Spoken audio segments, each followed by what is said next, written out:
Hello everyone, आज हम DNA replication देखेंगे। डीएनए रेप्लिकेशन होता क्या है? तो ये एक ऐसा प्रोसेस होता है जिसमें डीएनए अपना खुद की कॉपी बनाता है। डीएनए को आखिर ज़रूरत क्यों पड़ती है खुद की कॉपी बनाने की? Well, before a cell divides during mitosis it has to make copy of its DNA, जो कि इंश्योर करता है कि दो डॉटर सेल जो फॉर्म होंगी उनमें पेरेंट सेल के आइडेंटिकल डीएनए पास आउट हो। ओके, तो अब हम ये पढ़ेंगे कि आखिर ऐसा कौन सा पॉइंट होता है जिसमें सेल साइकिल का जिसमें डीएनए रेप्लिकेशन होता है। तो जो डीएनए रेप्लिकेशन होता है वो एस फेज में होता है सेल साइकिल की। अब ये क्या होता है? एस फेज का मतलब होता है सिंथेसिस फेज। सिंथेसिस फेज का मतलब क्या होता है? टू मेक, यानी कि बनाना। अब हम ये देखेंगे कि डीएनए आखिर रेप्लिकेट होता कैसे है। डीएनए के दो कॉम्प्लीमेंट्री स्ट्रैंड्स होते हैं, ये हमने पढ़ा है। जो डीएनए के दोनों कॉम्प्लीमेंट्री स्ट्रैंड्स होते हैं इनके बीच में नाइट्रोजनस बेसेस प्रेजेंट हैं जो कि आपस में हाइड्रोजन बॉन्ड्स से जुड़े हुए हैं। आप इनके बीच में हाइड्रोजन बॉन्ड्स देख सकते हैं। जितने भी नाइट्रोजनस बेसेस हैं उन सब के बीच में हाइड्रोजन बॉन्ड्स प्रेजेंट होते हैं।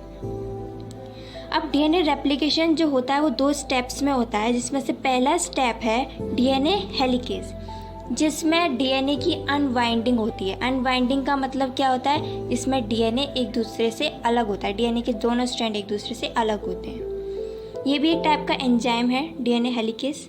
तो डीएनए हेलिकेज जो होता है वो डीएनए के दोनों स्ट्रैंड्स के बीच के जो हाइड्रोजन बॉन्ड्स होते हैं उनको तोड़ता हुआ चलता है। जितने भी नाइट्रोजनस बेसेस हैं वो सब आपस में हाइड्रोजन बॉन्ड से जुड़े हुए हैं। अब ये बीच में जो हाइड्रोजन बॉन्ड्स हैं उनको तोड़ता हुआ चल रहा है।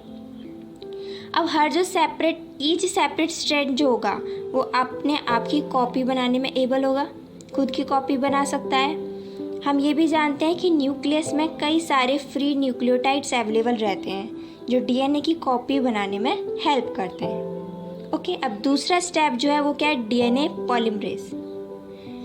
डीएनए पॉलीमरेज जो होता है वो क्या काम करता है?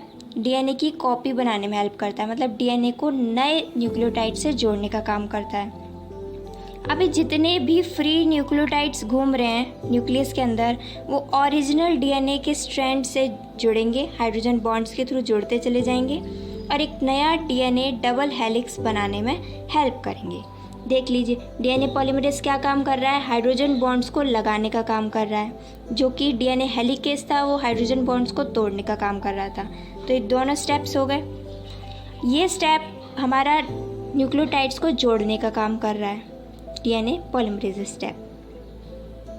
अब इसमें हमको ये ध्यान रखना है कि जो हमारा एडेनाइन होता है वो हमेशा थायमिन के साथ अटैच होता है, थायमिन हमेशा एडेनाइन के साथ अटैच होता है, ग्वानिन हमेशा साइटोसिन के साथ अटैच होता है और साइटोसिन जो होता है वो हमेशा ग्वानिन के साथ अटैच होता है।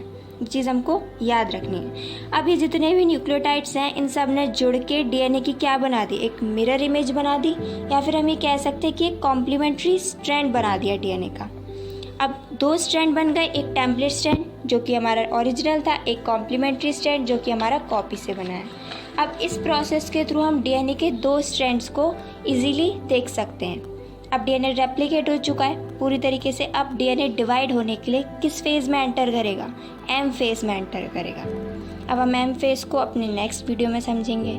अभी यहाँ तक हमने डीएनए रेप्लिकेशन को अच्छे से समझ लिया है, सो लेट अस रिवाइज। ये होता क्या है? एक ऐसा प्रोसेस जिसमें डीएनए का डुप्लीकेशन यानी डीएनए की कॉपी होती है। ये हमारा एस फेज़ में होता है सेल साइकिल के। एस फेज़ मतलब सिंथेसिस फेज़ या फिर to make. Okay, necessary to produce identical daughter cells during mitotic cell division. Mitotic cell division में डॉटर सेल में एक बराबर डीएनए जाए, उस चीज़ को भी कौन हेल्प करता है? उस चीज़ में भी डीएनए रेप्लिकेशन हेल्प कर रहा है। नेक्स्ट स्टेप, डीएनए हेलिकेज जो होता है वो क्या करता है? डीएनए के दोनों कॉम्प्लीमेंट्री स्ट्रैंड्स को अलग करने का काम करता है, डीएनए हेलिकेज। ये हमारा फर्स्ट स्टेप था, हमने पढ़ा था।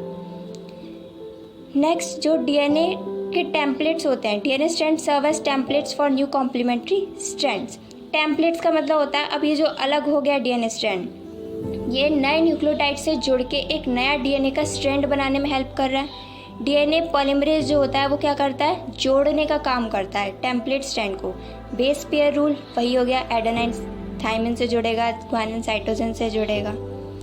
हमको दो डुप्लीकेट डीएनए मॉलिक्यूल देखने को मिलेंगे ओरिजिनल डीएनए मॉलिक्यूल के जैसे।